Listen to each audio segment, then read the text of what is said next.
when I was doing the research for this, Yeah. I came across this term called shallow breathing. What is that, and how does that affect? I mean, shallow breathe. So, in a normal, normally when we breathe in and breathe out, basically the diaphragm and all the intercostal muscles are important. The Yeah. diaphragm is at the base of the lung. It helps us take a deep breath in and exhale. Yeah. The intercostal muscles are, around the rib cage, and these are important for inspiration, expiration. So, your lungs are very important because when you inhale oxygen, it's helping in gas exchange. In the atmosphere, usually there's 21% oxygen on sea level. If you go at an altitude, then it drops, of course. If you go on a mountain, it's going to be less. So the lungs are important for gas exchange because we inhale oxygen, then the oxygen is circulated to all organs in the body. When it comes back again into the right side of the heart, then the oxygen levels are lower. And now to replenish the oxygen stores in the body, it's important that you get a good breath.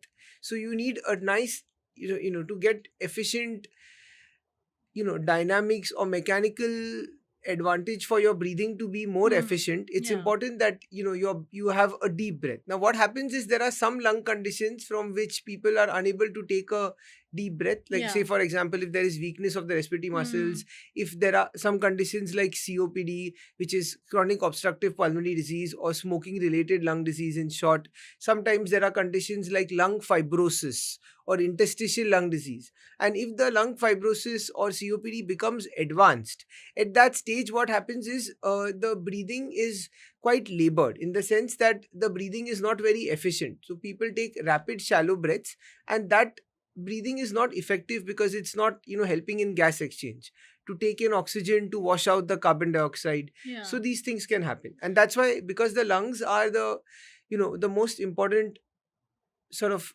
way for our body to replenish the oxygen stores. They are important in gas exchange. It's important that we keep our lungs healthy, and the breathing should be very efficient from a gas exchange perspective. And correct me if I'm wrong, it's about 8 to 10 organs that are involved in the respiratory system, right? From the nasal cavity, and then, I don't know, trachea. So it depends how, so there's the upper respiratory tract. The Yeah. upper respiratory tract has, the nose, then you have the oropharynx, Yeah. the larynx or your voice box, and then below that you have the trachea. The trachea, branches into the right bronchus and the Yeah. left bronchus. So Yeah. those are the big two passages that go into the right lung and the left lung. The Yeah. right lung has got 3 lobes. The left lung has got 2 lobes. Yeah. So these are, broadly speaking, the sort of bifurcation of the respiratory tract. So the part above the voice box, उसको हम upper respiratory tract बोलते हैं, vocal cords के ऊपर, और Yeah. जो उसके नीचे उसको हम lower respiratory tract बोलते हैं. But these can also get affected. It's not just the lungs, right? कि अगर हम poor breathing है, या if you're smoking. So smoking can cause lots of problems in the upper respiratory tract, Yeah. lower respiratory tract. Smoking can affect, all other organs as well. It can cause heart issues and various other issues as well. Yeah.